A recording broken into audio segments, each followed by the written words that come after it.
Comédienne de talent, tant au cinéma qu'à la télévision et au théâtre, elle habite ses rôles avec une très grande profondeur. Je suis ravie d'accueillir ce soir dans l'émission Lumière intérieure Romane Boringer. Bonsoir. Bonsoir, merci. Merci d'être avec nous. C'est moi.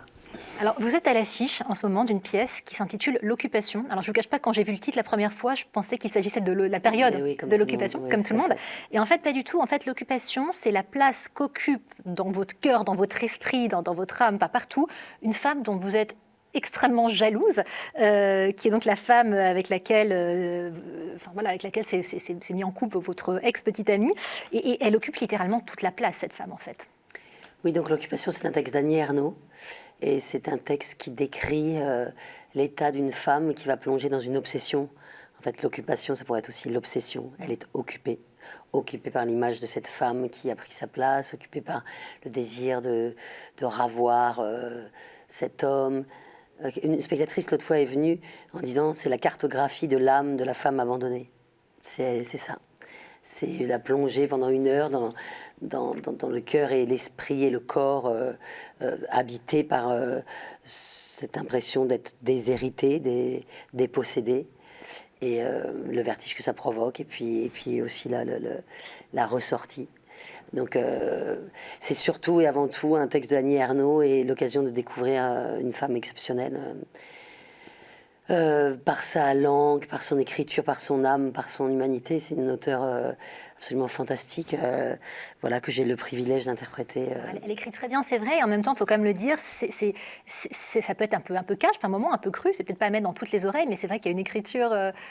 c'est la vie, c'est la vie de 10 ans voit le spectacle. Et la jalousie, c'est un sentiment qui est vraiment intéressant et qui est générateur, en tout cas on le voit bien dans cette pièce, d'un grand nombre de souffrances. Quel regard vous portez, vous, sur la jalousie ? Alors, sur la jalousie, la jalousie n'est pas un sentiment qui fait se sentir bien. Hein, ça, c'est sûr que c'est un sentiment qui est lourd à porter, qui n'est pas agréable, qui n'est pas grandissant, qui est même avilissant. Enfin, c'est très avilissant. C'est très destructeur. C'est à soi qu'on fait du mal, hein, évidemment. C'est pas à l'autre. Donc, mais au-delà de ça, encore plus que la jalousie, je trouve que L'Occupation, le texte d'Annie Ernaux, décrit vraiment l'obsession. Alors, c'est l'obsession amoureuse, c'est l'impression d'avoir perdu quelque chose, c'est l'impression d'être dépossédé de son amour, c'est une névrose. Alors là, elle focus son obsession sur la femme qui a pris sa place, qui n'était d'ailleurs plus sa place, puisqu'elle avait laissé sa place. Mais je dirais plus globalement, en plus de la jalousie, c'est un texte sur l'obsession. Alors j'imagine que quand on est comédienne, tous les rôles ne sont pas aussi faciles les uns que les autres à habiter. Celui-là, ça a été difficile ? Alors, j'ai cru que ça allait être difficile. Ce qui était la difficulté de ce spectacle-là, c'est d'abord le monologue, c'est-à-dire c'est le fait d'être seul, bien que je ne sois pas seule, puisque je suis sur scène avec Christophe Mink, qui est un musicien absolument majestueux, et heureusement que nous partageons ensemble la scène. Il est vraiment la musique intérieure de ce voyage qu'elle fait. Mais la difficulté, c'est quand même d'être seul, de ne pas partager la parole avec d'autres comédiens. Et la difficulté, c'est aussi que c'est pas du tout une œuvre théâtrale, L'Occupation, c'est un récit. Là-bas, c'est un texte, c'est ça ? C'est un texte. Donc notre espoir avec Pierre Pradinas, c'était d'arriver à en restituer sur scène toute la chair, toute la viande, parce que Annie Ernaux, elle est à la fois... Elle a une écriture très, très littéraire, mais aussi elle a une écriture très animale. Elle est vraiment le mélange des deux. Et c'était d'arriver à restituer à la fois la forme et le fond. Et aujourd'hui, quand j'entends des spectateurs qui viennent en disant qu'ils découvrent des facettes du texte qui leur avaient échappé à la lecture, c'est vraiment que notre espoir est gagné. C'est un texte contemporain, elle l'a écrit quand ? En 2000. D'accord. Si le théâtre tout d'un coup apporte quelque chose à un texte littéraire, c'est gagné. Si ça n'apporte rien et qu'on se dit oui, je préférerais le lire dans ma chambre, on se dit mince, pourquoi on s'y est mis.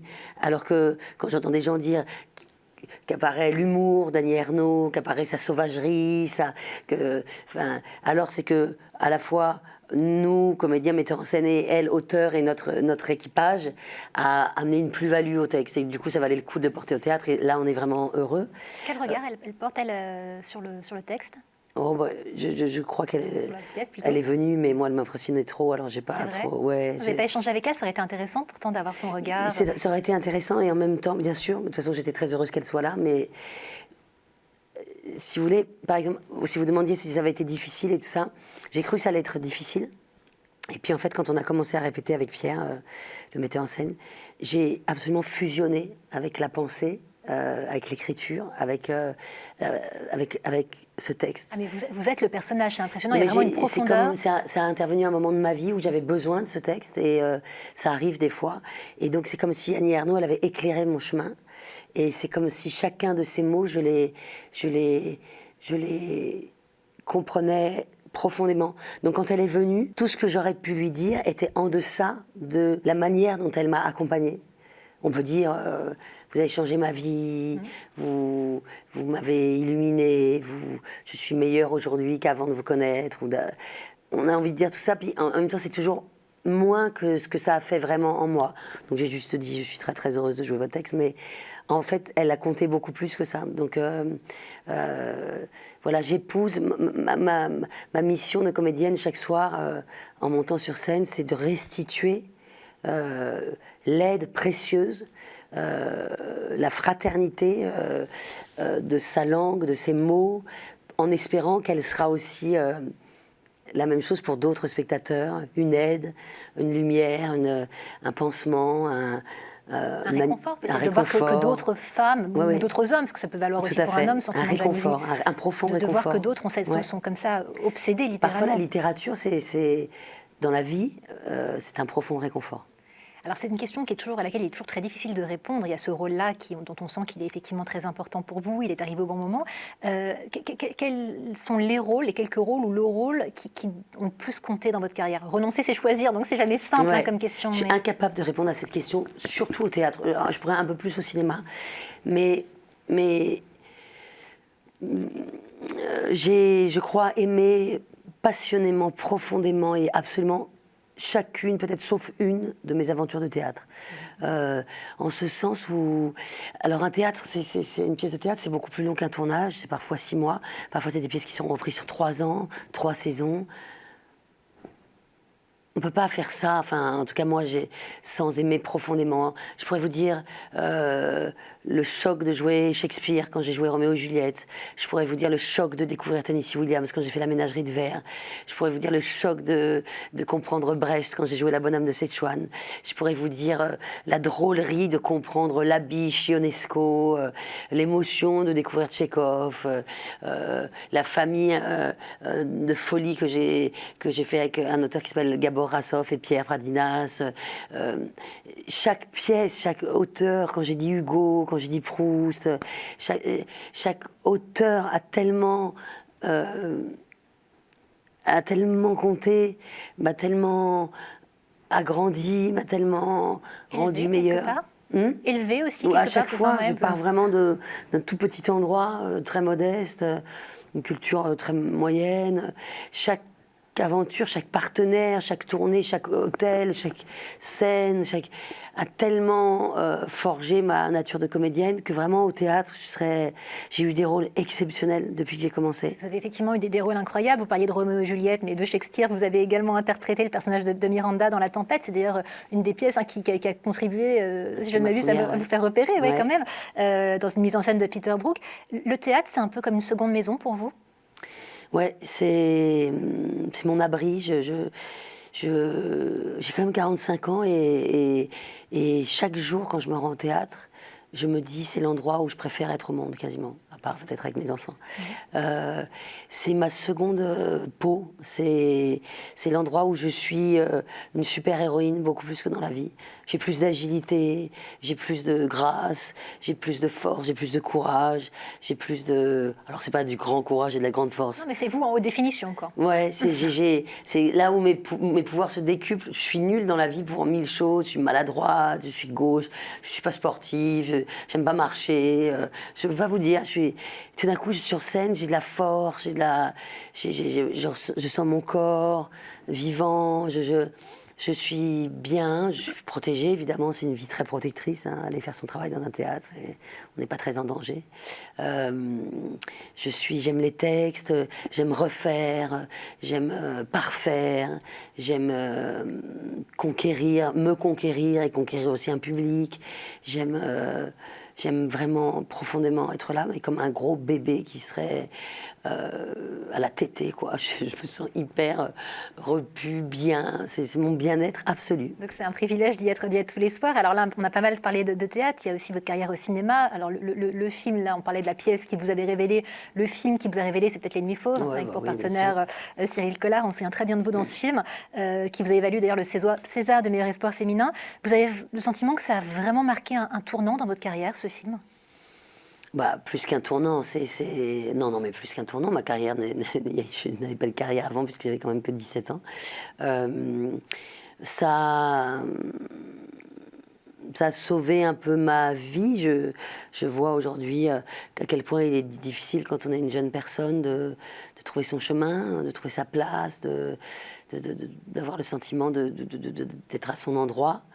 Et trouver son endroit à 17 ans, c'est un énorme privilège, c'est très tôt. Donc avoir le miracle dans ma vie d'obtenir ce rôle qui a déterminé quelque part pour toujours ma personnalité de cinéma, mes attentes, mes désirs, mes espoirs.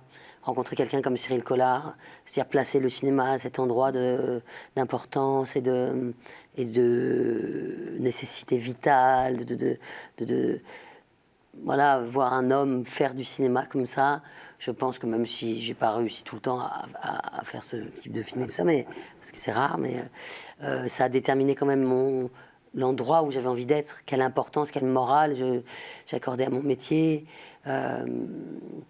Voilà, c'est les premiers gens que j'ai rencontrés étaient des gens absolument droits, intègres, spirituels, forts. Et ça a déterminé mon amour de ce métier pour toujours. Après, il y a eu plein d'autres grands films, hein, L'accompagnatrice, Mina Tannenbaum, Rimbaud-Verlaine, Nos enfants chéris ou encore Le bal des actrices. Et puis, vous avez eu envie de passer de l'autre côté, du côté de la réalisation, avec L'amour flou. Alors, L'amour flou, en 2 mots, c'est donc votre histoire personnelle que vous mettez en scène quelque part, puisque vous êtes séparés du père de vos enfants. Vous nous parliez de vos enfants qui comptent plus que tout à l'heure. Vous êtes séparés de leur papa et en même temps, vous vivez, entre guillemets, plus ou moins sous le même toit. La seule pièce de la maison qui vous relie, c'est la chambre des enfants. C'est absolument génial comme concept. C'était une façon de sortir par le haut avec ce projet immobilier, finalement? En fait, donc, quand dans la vie, on a trouvé cette résolution à notre séparation, c'est-à-dire le sépartement, ces 2 appartements communiquant par la chambre de nos enfants, on a eu l'idée immédiatement, en même temps, d'en faire un film, qui, il faut absolument le dire, parce qu'il y a une sorte parfois de confusion, n'est pas du tout un documentaire. C'est-à-dire qu'on est des gens très pudiques avec Philippe. On a pensé que dans cette idée-là, il y avait une histoire à raconter aux gens et une vraie histoire de cinéma. Donc on s'est appuyé sur la réalité, sur nos travaux, sur nos familles, sur nos amis, mais on a écrit de la fiction tout le temps. On a voulu faire une comédie très enlevée, très folle sur ça, sur ce qui était en train de nous arriver. Pourquoi ? D'abord parce qu'on aime le cinéma et qu'on a pensé qu'il y avait une histoire de cinéma avec des personnages de cinéma, une aventure un peu rocambolesque de cinéma. Et aussi parce que, sans doute, on a voulu, et c'est notre média, le cinéma, on aurait pu écrire un livre, faire une peinture, nous on fait des films, alors c'est l'outil qu'on a trouvé le plus facilement. Je crois, comme les artistes, entre guillemets, même si j'aime pas beaucoup, enfin je me considère pas vraiment comme une artiste, mais on a voulu raconter cette fable comme un espèce de geste, de manifeste d'amour. D'amour, pas seulement celui qu'on a l'un pour l'autre, pour nos enfants, mais celui qu'on a aussi pour nos voisins, pour nos amis, pour ceux qui sont seuls, pour ceux qui veulent l'aimer, pour ceux qui veulent des enfants, pour ceux qui... Toutes ces histoires singulières, particulières. On voulait faire un film choral. On voulait, en 2018, après l'année des élections, après des choses très difficiles, je trouve qu'on entend dans notre société sur la famille et tout ça, on voulait, quelque part, on a été porté par notre geste d'amour. Nous, on veut croire à la famille au sens large, la famille recomposée, la famille décomposée, réinventée. Et ce film-là, il est une ode à s'aimer. S'aimer encore, continuer de s'aimer par tous les moyens, de toutes les manières.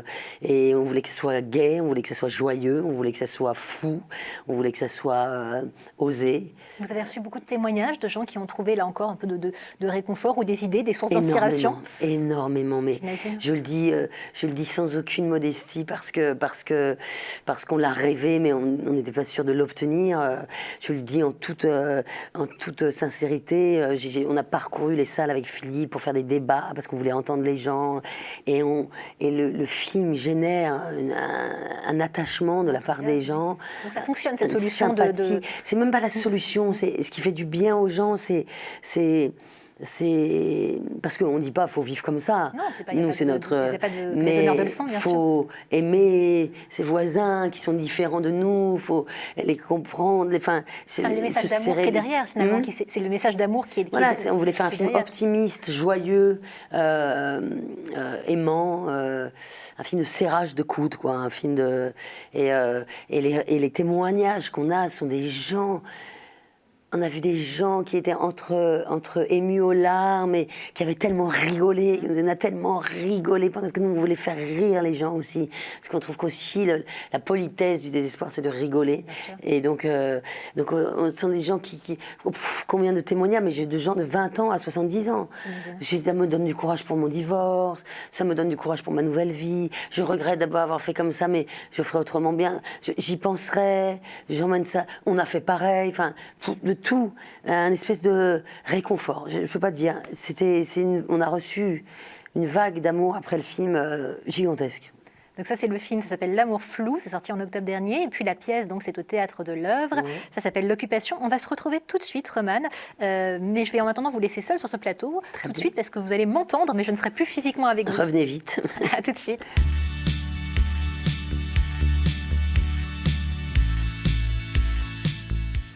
Est-ce que vous êtes bien installée, Romane Bourringer? Oui, très bien. Il y a un repose-pied devant vous, si vous souhaitez allonger vos jambes. C'est vraiment comme dans votre salon, exactement. Okay. Attention, je vais m'endormir. Ah oui, non, je pense pas. Je vais essayer de vous réveiller, et de vous réveiller avec un premier mot qui est le mot originalité. Et je vais vous demander de me dire ce que ce mot-là vous inspire. Originalité. Pas grand-chose. Je dirais plutôt singularité, mais... Originalité, non, c'est en voulant l'être, sans doute qu'on l'est le moins. Moi, je ne suis pas à la recherche de l'originalité dans la vie, mais de spécificité, de singularité, de surprise. Alors tout ça fait l'originalité d'une vie, tout ça, mais peut-être il faut faire attention. Il faut être, je ne sais pas, originalité. En voulant être original, souvent, parce qu'on me dit, est-ce qu'il faut faire des choix originaux, écrire des choses originales? Moi, c'est pas ce qui guide mes choix d'être original, ou l'originalité. Je crois que le plus original qu'on soit, c'est quand on essaye d'être au plus proche de soi-même, dans la plus grande sincérité, et peut-être de là découlera... la singularité de chacun.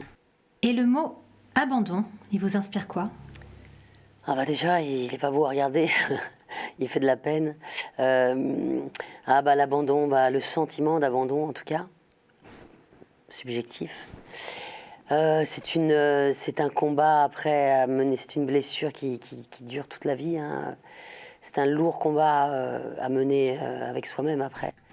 Oui, abandon, moi ça résonne beaucoup pour 1000 raisons familiales évidemment.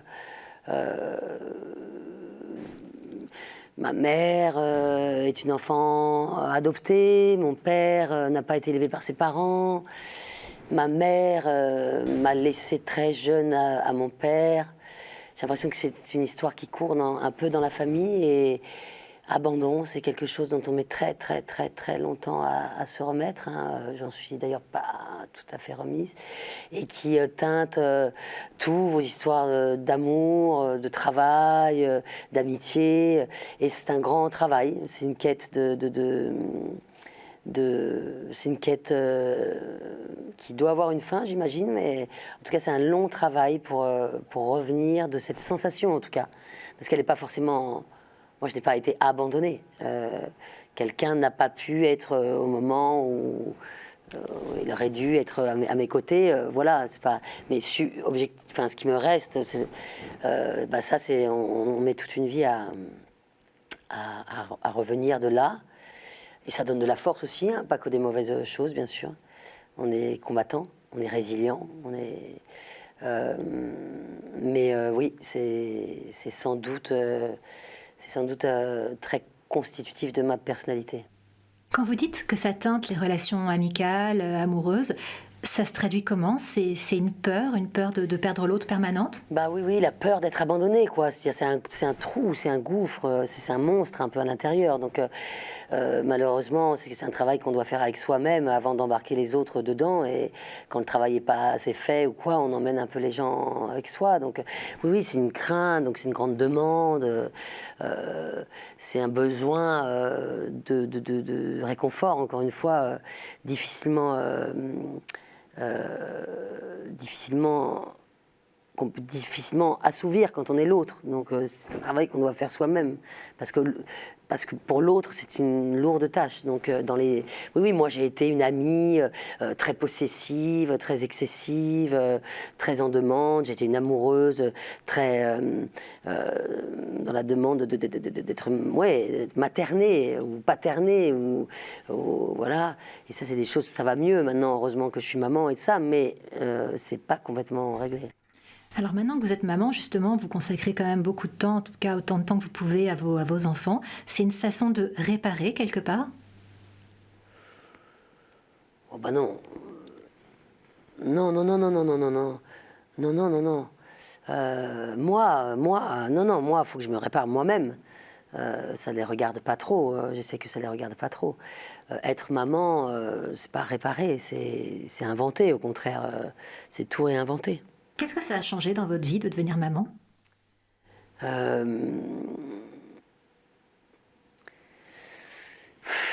Qu'est-ce que ça a changé?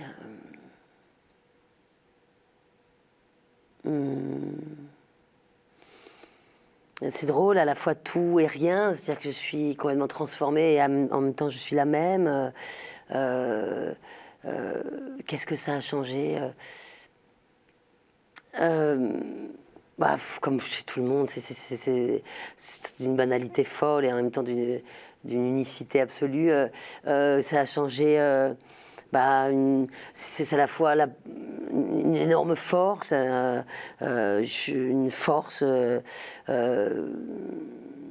mais aussi une inquiétude profonde, une peur, un amour qu'on considère.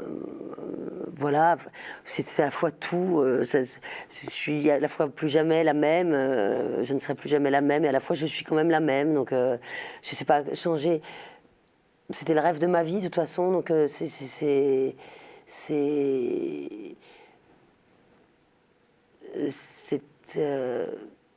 une profonde réalisation, un profond succès. C'était le rêve de ma vie. Maintenant, il est porteur de 1000 inquiétudes, de 1000 douceurs, de 1000 moments extraordinaires, d'une beauté. C'est la beauté. Bon, je dirais, voilà, c'est la beauté. Voilà. Je réfléchis en même temps que je parle. C'est ce que ça a apporté dans ma vie, la profonde beauté, la beauté absolue. Alors sur la création, chacun a son propre regard. Quelle est votre interprétation à vous? Sur la création, c'est-à-dire? Interprétez-le comme vous voulez, la création. Ah, c'est le mot création. Oui. Création. C'est des beaux mots, tout ça. Abandon, création, récréation. La création, c'est la récréation, voilà. C'est la récré, la création. C'est la joie, c'est faire, c'est fabriquer, c'est inventer, c'est c'est transformer. Moi, je fais ça tous les jours de ma vie. Alors, j'ai vraiment une chance inouïe. Mon métier, c'est de faire de la récréation. C'est ça. Donc moi, je considère que j'ai une vie rêvée. Je crée, je fais un film, je joue, j'invente des textes, je vais sur scène. De même, de ma vie, je fais un film. Avec mes enfants, on fait un film.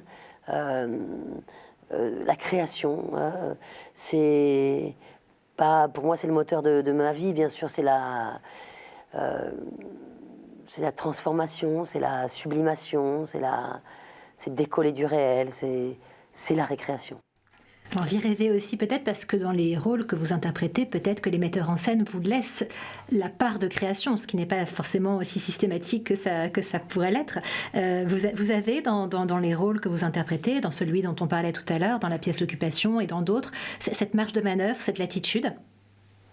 Oh bah oui, d'abord parce que je travaille avec des gens avec qui j'aime discuter, échanger, fabriquer, parce que je travaille avec des gens généreux.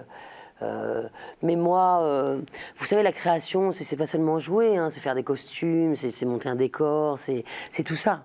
La création, je vous dis, c'est sublimer, c'est décoller du réel. Donc c'est moi, actrice, mais c'est aussi l'ingénieur qui fait le son, la lumière, tout ça, la création, tout ça est objet. Mes enfants font des objets, des créations toute la journée. Enfin, bien sûr, mais aussi je me prête, je fais ce qu'on veut de moi. Enfin, je veux dire, je n'ai pas besoin les mots des autres m'aident à faire une création. Enfin, je n'ai pas besoin je m'exprime absolument magnifiquement avec les gens avec qui je travaille et je me mets aussi dans leur idée de la création. Donc voilà. Je vous propose un dernier mot qui est plutôt joli aussi, celui-là, je pense, du moins. C'est le mot rêve. Rêve. Je fais peu de rêves, je m'en souviens pas beaucoup.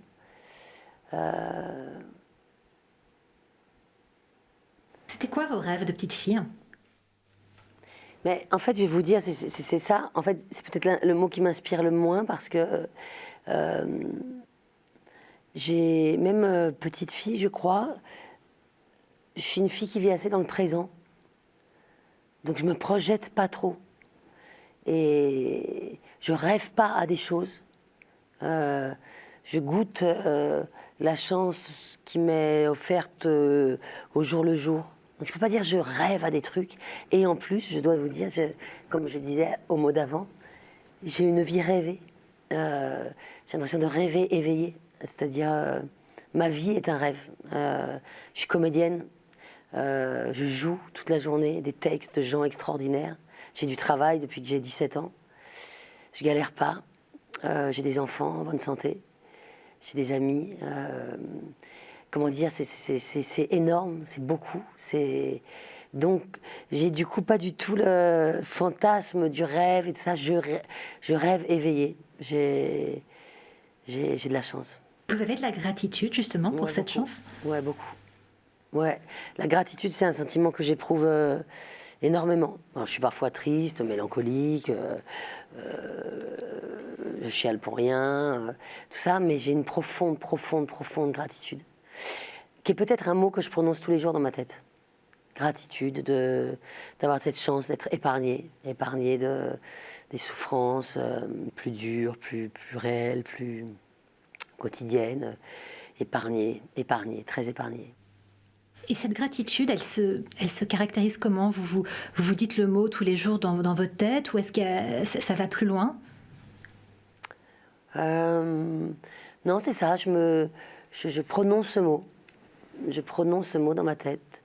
Aujourd'hui, j'ai de la gratitude pour ça, ce que j'ai vécu ce matin, quand j'ai emmené mes enfants à l'école, quand, je sais pas, couleur de l'automne, la possibilité de pouvoir éprouver ça parce que ma vie n'est pas trop heurtée par d'autres choses, la possibilité de pouvoir en profiter. Non, j'y pense beaucoup parce que, évidemment, je suis tellement heurtée par ailleurs par la difficulté de la vie des gens. que je pense beaucoup à ma chance. Donc j'y pense beaucoup, régulièrement, beaucoup. Et le mot rêve, finalement, pour moi, correspond à vraiment une réalité. C'est vraiment, tout le monde ne peut pas dire ça. Donc le mot rêve, il est dans ma réalité quotidienne. Donc quand je vais au théâtre le soir, c'est comme un rêve. C'est fou de faire ce métier. Je disais que, étant petite, vous rêviez d'être script ou caméraman.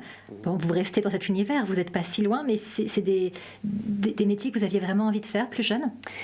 Bah oui, en fait, ça réunit un peu tous les mots qui viennent d'être cités. Rêve, originalité, création, abandon. On pourrait, c'est très bien, mais bravo, c'est très bien pensé. C'est un peu, quand j'étais petite, quand j'allais sur des tournages, ça représentait un rêve, parce que j'avais l'impression que dans cet endroit, les gens étaient originaux, pas comme ailleurs. Que j'avais l'impression que là, personne ne m'abandonnerait dans ces gens-là, dans cette équipe, que ces gens-là seraient là le lendemain, pour la même raison, continuer ce film ou cette pièce. Pas d'abandon, des gens originaux, en train de faire une création. Donc et ça, pour moi, c'était la vie de rêve. Donc les 4 mots sont réunis dans ce truc. Je voulais jamais quitter les tournages et je me disais c'est là que je veux être. Et j'étais fascinée par chaque personne qui travaillait sur un tournage, que ce soit une script qui était à côté du metteur en scène, qui notait un peu tous les détails. Alors, j'avais fait un stage, on m'avait donné mon cahier, mon chrono, tout ça. Les caméramans, j'adorais l'image, regarder les acteurs, les machinaux, les électros, cette animation. On dirait que c'est tous des gens qu'on n'a pas trouvé ailleurs. Leur part d'enfance, quoi. Enfin, je sais pas. Il y a un endroit où les gens qui font ce métier, tous, ont quelque part conservé. C'est un métier qui leur autorise, en tout cas, à conserver leur part de gosse. Et du coup, on trouve que des gens un peu marrants. Et j'étais même plus loin qu'ils m'en souviennent. Peut-être 5 ans, j'adorais, je m'endormais sur les tournages et tout ça. J'étais en sécurité, je trouvais que c'était un univers merveilleux. Et si j'avais bien un rêve, même si j'avais du mal à l'exprimer, c'était, mon Dieu, fait que je sois jamais obligée de travailler, par exemple, ailleurs que là. Ça, c'est vrai. En tout cas, pour le moment, c'est là que vous travaillez, ouais. Et pour le plus grand plaisir de vos fans. Merci en tout cas d'avoir joué le jeu. On se retrouve tout de suite. Merci.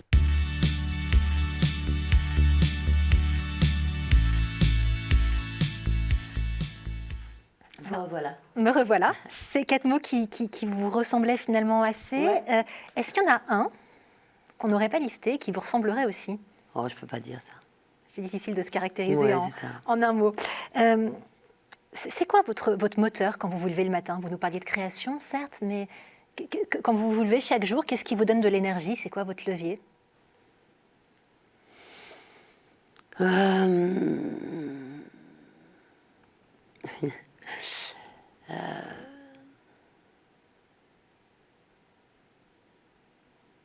La surprise du jour. L'envie d'être surprise par ce qui va se passer. Ouais. Est-ce que vous avez un combat, quelque chose qui vous est cher? Alors il y a ce combat autour de la famille recomposée, de l'amour que vous avez incarné avec ce film, de montrer l'amour, mais est-ce qu'il y a des combats pour des causes, des choses qui vous tiennent vraiment à cœur, dans lesquelles vous auriez éventuellement envie de vous engager, ou dans lesquelles vous vous êtes peut-être déjà engagé? Écoutez, non, en tout cas, pas de choses dans lesquelles je sois assez engagée pour vous en parler ici. C'est-à-dire que je suis évidemment sensible à beaucoup de choses qui m'entourent. Quand je peux modestement participer, répondre, présente à une cause, ou quelle qu'elle soit, hein, j'ai l'impression que toutes les injustices, toutes les atteintes qui sont faites à qui que ce soit sont une cause à laquelle on ne peut pas... pas adhérer, oui. Voilà. Donc, quand on me demande d'être présente, je réponds présente et ça. Mais à vrai dire, je suis toujours un peu gênée avec ça parce que je fais trop peu pour en parler. Vraiment. Faute de temps? Non, parce que les gens qui font beaucoup ont très peu de temps aussi. Non, faute sans doute de savoir exactement où me mettre, comment faire, je ne sais pas. Donc j'aime pas tellement parler de ça parce que je me sens très peu légitime. Je réponds quand on me demande, mais en même temps je fais très peu par rapport aux gens qui sont engagés quotidiennement dans des choses essentielles. J'ai l'impression de survoler un peu tout ça de manière assez superficielle. C'est pas parce qu'on signe une pétition que... Oui, qu'on est engagé, bien sûr. Voilà, donc moi je fais plutôt ça, signer des pétitions. Et du coup, j'en suis parfois désolée, je me sens pas... Et en même temps, je reste sensible quand même. Je suis vraiment entre deux eaux, entre quelqu'un qui est sensible et quelqu'un qui sent qu'elle fait pas assez. Donc je peux pas tellement parler de ça de manière légitime. Vous nous avez parlé des métiers que vous aimez, réalisatrice, comédienne, de tous ces métiers dans l'univers du spectacle dans lesquels vous avez baigné dès votre plus tendre enfance, parce qu'en fait, vous accompagnez votre papa sur les tournages. Inversement, est-ce qu'il y a un métier que vraiment vous n'auriez pas pu faire du tout? Banquier, sans doute. Ouais. Ouais, j'ai un problème avec les chiffres. Ouais, les chiffres. Quelle est la plante, l'arbre ou l'animal dans lequel vous aimeriez être réincarné? Dans le doudou de ma fille. C'est quoi comme doudou? C'est un lapin tout pourri, mais comme ça, elle m'emmènerait partout avec elle et puis elle me têterait l'oreille tout le temps. Voilà, je voudrais être réincarnée dans le doudou de ma fille. Oui, c'est une noble idée. C'est quand la dernière fois que vous avez ri? La dernière fois que j'ai ri, je ris quand même pas mal. Hein. C'est bon de rire. Oh non, mais écoutez, la dernière fois, là... Pardon, je réfléchis, j'adore rire, en plus c'est fou rire, c'est ma passion. Mais là, ça ne me revient pas. Alors, la dernière fois, vous avez pleuré? J'ai un peu chouiné hier sur scène. Je chouine un peu sur scène. Ça me fait un peu pleurer de dire Annie Ernaux. Bah oui, c'est un peu rôle exigeant quand même, c'est sûr. Donc, je dirais hier soir sur scène. Qu'est-ce qui vous fait peur?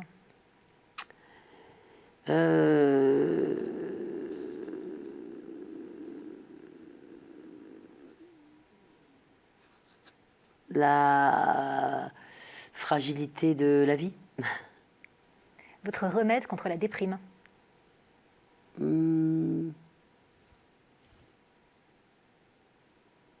Les jours où ça va moins bien, est-ce que vous avez une habitude, un rituel, quelque chose qui fait que vous allez mieux? Un beau film. Un bon film? Ouais. C'est quoi votre drogue favorite? Je me suis séparée de la cigarette, qui était ma drogue favorite, vraiment favorite. Ça, c'est courageux. Qui reste ma drogue favorite. Même si on a le droit de... Ah oui, on a le droit de se séparer tout en gardant son amour. Exactement, alors je dirais la cigarette. La musique qui vous fait le plus vibrer? Véronique Sanson. Alors, il y a certaines personnes, je ne sais pas si c'est votre cas, qui ont un objet chéri qu'elles baladent un peu partout sur les tournages. Est-ce que vous avez comme ça un objet un peu fétiche? J'ai été vachement comme ça quand j'étais jeune, mais plus du tout maintenant. Je perds tout maintenant un peu. Ce que j'ai, objet fétiche, non. Alors ouais, c'est marrant. J'ai été vachement comme ça, je gardais un objet de tel film, un tel bijou et tout ça. Plus trop, non. Non. Ça vous est passé? Ouais. Vous disiez tout à l'heure que sur les plateaux, en tout cas dans cet univers du spectacle, ce sont souvent de grands enfants. Vous, qu'est-ce qui reste chez vous de l'enfant que vous étiez? Beaucoup de choses. Peut-être ma faculté à m'enthousiasmer, que j'avais pas mal petite et que je dois avouer a été assez peu entachée. Qui a été préservée. Ouais. Je peux m'emballer, m'enthousiasmer, redémarrer. Je suis pas encore blasée, quoi. Ça redémarre sans arrêt, quoi. Je repars, quoi. Et même si j'ai des moments où je dis oh non, là, je crois que et puis non, recroire, repartir, redémarrer. Ça, c'est une faculté que j'avais enfant et que j'ai gardée un peu. Alors c'est une question qui est devenue un peu bateau, mais c'est toujours intéressant d'avoir la réponse. Si vous aviez une baguette magique et que vous pouviez accomplir n'importe quel rêve, vous demanderiez quoi?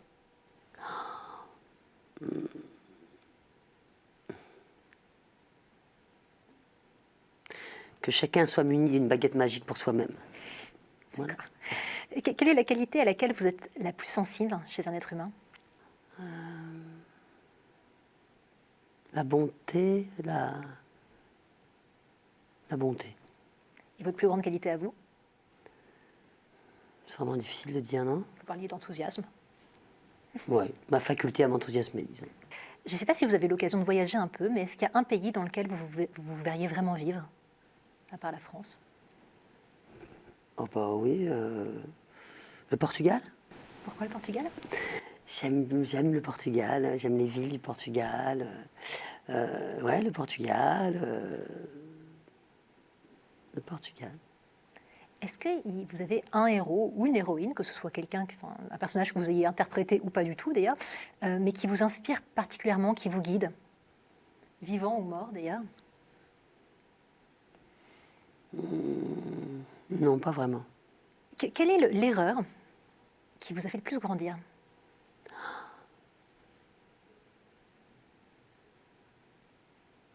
Je ne sais pas, j'ai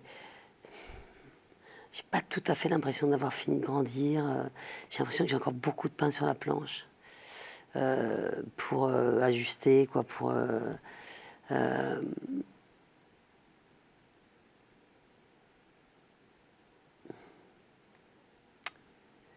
Non, c'est difficile pour moi de répondre à cette question. J'ai l'impression que tout est en jachère permanente. J'ai pas bien l'impression d'être... Ça m'effraie un peu d'ailleurs. Je me dis, oh, putain, 45 ans, non, il reste du temps, mais... Mais justement, qu'est-ce que vous n'avez pas fait, que vous aimeriez accomplir? De quoi est-ce qu'il vous reste à accoucher? Faut que j'ai enfant, j'ai encore du boulot, beaucoup de boulot.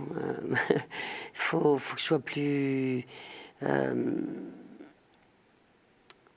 Non, c'est difficile d'expliquer ça comme ça, mais pour dire quelle erreur m'a fait le plus grandir, bon, bah, c'est pas du tout une erreur, mais faire des enfants me fait grandir chaque jour, puisque me dois d'être un peu grande pour eux, donc m'interroge chaque jour, mes gouffres, mes lacunes, elles sont encore là, tout ça c'est en boulot, quoi, c'est long, c'est pas gagné, j'ai beaucoup encore Et justement, c'est pas... Tout ça n'est pas bien en place encore, rapport à tout ça. Oui, je voulais vous demander, sur scène, vous interprétez donc ce personnage de femme extrêmement jalouse, obsédée, hein, vous le disiez tout à l'heure. En ce qui vous concerne, quelle est la chose la plus incroyable ou la plus grotesque ou la plus stupide ou la plus dingue que vous ayez fait par amour? J'ai fait 1000 choses par amour.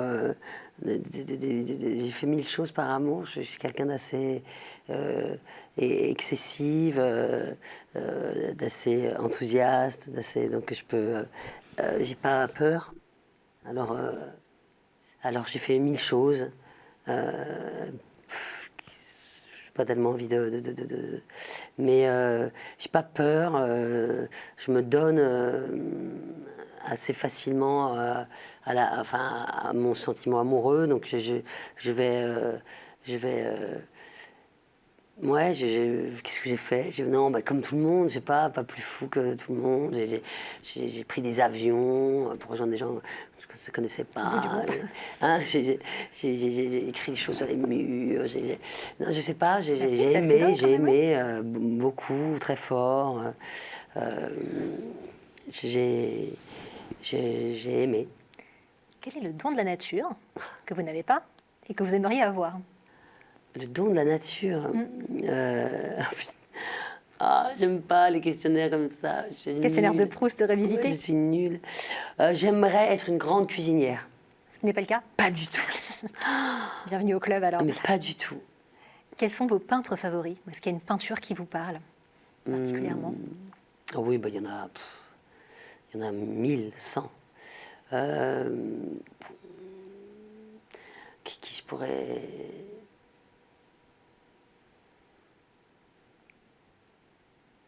En ce moment, en plus, en ce moment à Paris, on a Picasso, on a Basquiat, on a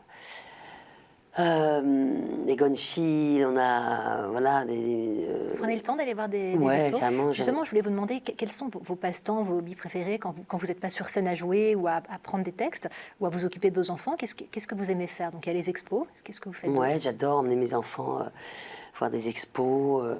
Moi j'aime le cinéma. J'adore aller au cinéma. Ce que font les gens, hein, vous savez, voilà. Il y a des films qui vous ont particulièrement construite, les cinémas qui vous ont aidé. Alors, il y a ceux dans lesquels vous avez joué, comme Les Nuits Fauves, évidemment, mais ça, c'est personnel. Mais est-ce qu'il y a des films en tant que spectatrice qui ont quelque part impacté votre regard sur le monde? Bien sûr, tout le temps. C'est ce qu'on cherche encore aujourd'hui quand on va voir un film ou d'être... comme je vous disais, ma chance de comédienne, c'est de dire des textes qui m'enrichissent. Ma chance de spectatrice, c'est ce qu'on cherche quand on va dans une salle de cinéma, hein, du réconfort et aussi une aide à regarder le monde différemment. Donc ça m'arrive tout le temps, tout le temps, tout le temps, de voir des pépites, des films qui, bien sûr, qui soient d'ailleurs documentaires, fiction. Comment est-ce que vous vivez, vous avez vécu, parce que maintenant vous êtes habitué, la lumière des projecteurs? Parce que c'est pas évident, j'imagine, hein, quand on a 17 ans, tout d'un coup il y a un film comme Les Nuits Fauves qui est au cœur de l'actualité, on vous regarde, c'est quand même un peu intime comme film, hein, si mes souvenirs sont bons. Comment est-ce que vous avez apprivoisé ça et est-ce que ça a été facile? Écoutez, j'ai toujours eu un rapport avec ça assez simple en fait. Je crois, hein. J'apparais, disparaît, c'est-à-dire que j'ai aucune... je suis assez pudique dans la vie, assez discrète. J'aime bien la vie transparente. J'aime bien qu'on me voit pas. Enfin, je veux dire, donc j'ai souvent considéré ça comme une alternance de moments où on a quelque chose à dire. Donc on se met à la lumière. J'ai un film qui sort, je vais vous raconter. C'est important pour moi de vous dire. Et après, vous retournez vous cacher. Voilà, c'est important pour moi de venir vous parler d'Annie Ernaux. Je le fais parce que c'est mon métier. Je veux communiquer ça aux gens et ça. Et puis après, je retourne me cacher. Exactement. Et c'est pour ça, je crois, que j'aime particulièrement le théâtre. Parce que le théâtre, c'est exactement ça. Au contraire du cinéma. Le cinéma, ça se voit, on va faire des trucs, on se montre. Voilà. Ouais. Le théâtre, c'est... vous savez, énormément de gens me disent « Mais qu'est-ce que tu fais? On ne te voit plus. » et tout ça. Je joue à peu près peut-être 300 jours par an. Ouais. Dans des villages, dans des villes, partout dans la France. Tous les soirs, je suis occupée à travailler, mais on ne sait pas forcément où. Et le théâtre, c'est exactement ça. C'est apparaître à 20h30 et à 22h, c'est disparaître. C'est terminé.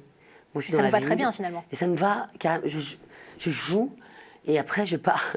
Et donc assez vite, étonnamment, même à l'époque des Nuits Fauves, où il y a eu quand même les Césars et tout ça, j'ai toujours considéré que c'était mon moment et puis après c'était plus mon moment. Enfin, et je me suis assez peu du coup encombrée de savoir s'il fallait être vu, pas vu. Quand j'y suis, j'y suis. Si j'ai un truc à dire, à défendre, j'y vais à fond. Et là, je recule devant rien. Et puis après, par contre, on peut ne plus entendre parler de moi pendant... Je suis assez sauvage en même temps. Je suis pas du tout... Donc, j'ai toujours alterné. J'ai jamais pris ça comme une fin en soi. J'ai pris ça comme un moment où on a quelque chose à dire, un moment où c'est important d'être là. Et puis hop, après, c'est fini. On vous sent assez détaché finalement de ce monde du star system. Quel regard vous portez sur cet univers-là, du star system, justement?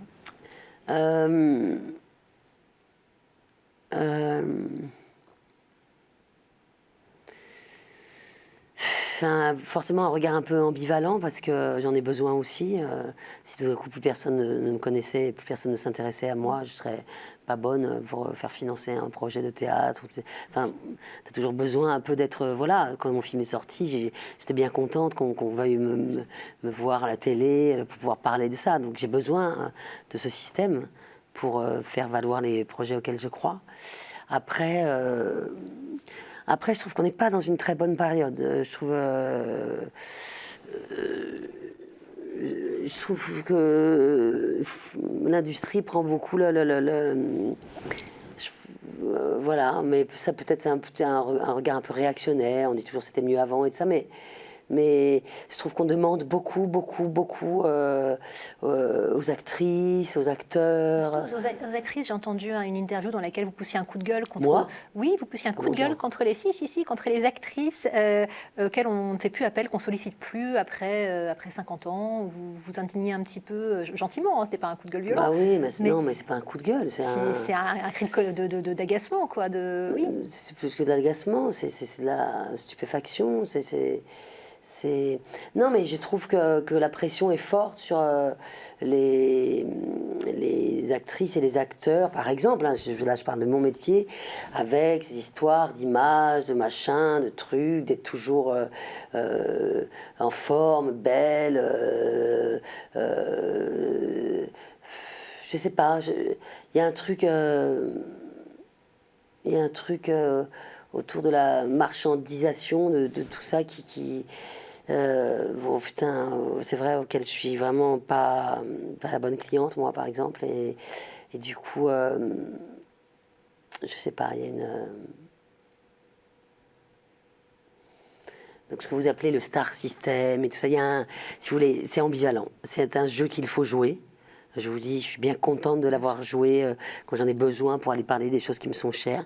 Et en même temps, c'est comme un énorme cirque. Et je suis bien heureuse quand je retourne sur mes planches de théâtre, un peu à l'ombre. Je sais pas. J'ai des choses plus vraies, plus authentiques, en tout cas. Non, je sais pas, j'ai un rapport ambivalent avec ça, je peux pas dire. Il faut se méfier de la marchandisation des êtres, qu'on prend, qu'on jette, qu'on n'aime plus. Voilà, mais ce métier a toujours fait ça. J'aime pas particulièrement ça. Moi, faut faire sa piste, faut tracer son sillon avec les gens qu'on trouve, intègre sur son chemin. On construit une barque plus ou moins solide. Voilà, c'est un drôle de métier de toute façon. En tout cas, vous avez construit, vous avez mené votre barque à vous et vous jouez sur scène avec beaucoup de profondeur et de talent. Donc je rappelle, l'occupation, c'est au théâtre de l'œuvre et l'amour flou, c'est donc au cinéma. Merci à toutes et à tous de nous avoir suivis. Ce programme est à retrouver sur KTO, mais aussi sur le site internet kto-tv.com. Bonne soirée à tous.